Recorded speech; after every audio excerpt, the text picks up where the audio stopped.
Medak parliament పరిధిలోని Congress party నాయకులకి కార్యకర్తలకి ప్రజలందరికీ నీలం మధు ముదిరాజ్ కృతజ్ఞతలు తెలిపారు.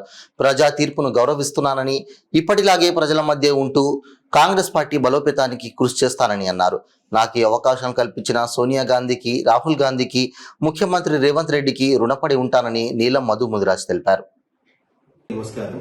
మెదక్ పార్లమెంట్ పరిధిలో కాంగ్రెస్ పార్టీ నాయకులకు, కార్యకర్తలకు, ప్రజలకు అందరికీ కూడా కృతజ్ఞతలు తెలియజేస్తున్నా. ప్రజా తీర్పును శిరస వహిస్తూ ఈ రోజు మెదక్ పార్లమెంట్ పరిధిలో ఇంత పెద్ద ఎత్తు శాతం నాకు ఓట్లు వేసిన ప్రజలందరికీ, కార్యకర్తలకు, నాయకులకు ఎప్పుడు రుణపడి ఉంటాను.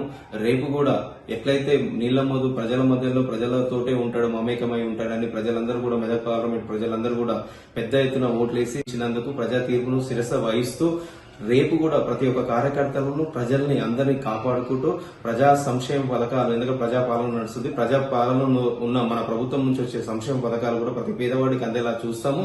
మీరందరూ కూడా ఎక్కడ, ఎందుకంటే కార్యకర్తలే ఈ రోజు ఇంత దూరం నడిపించారు, నాయకులు కూడా. ఎందుకంటే మెదక్ పార్లమెంట్ పరిధిలో ప్రతి ఒక్క బూత్ ఏజెంట్ నుంచి ప్రతి ఒక్క ఎన్ఎస్యు కార్యకర్త, యూత్ కాంగ్రెస్, మహిళా కాంగ్రెస్, ప్రతి ఒక్క కార్యకర్తలు సమిష్టిగా పనిచేసి ఇంత పెద్ద ఓటు శాతం పెంచినందుకు కూడా ప్రతి ఒక్కరికి కృతజ్ఞతలు. ఈ రోజు ఈ మెదక్ పార్లమెంటు స్థానంలో కూడా నన్ను నిలిపినందుకు కూడా కాంగ్రెస్ పార్టీ అధిష్టానానికి కూడా, సోనియా గాంధీ గారికి, అదేవిధంగా రాహుల్ గాంధీ గారికి, ముఖ్యంగా బడుగు బలహీన వర్గాల పక్షపాతి మన ముఖ్యమంత్రి రేవంత్ రెడ్డి అన్న గారికి, అందరికీ కూడా పేరు పేరున కృతజ్ఞతలు తెలియజేస్తున్నాను.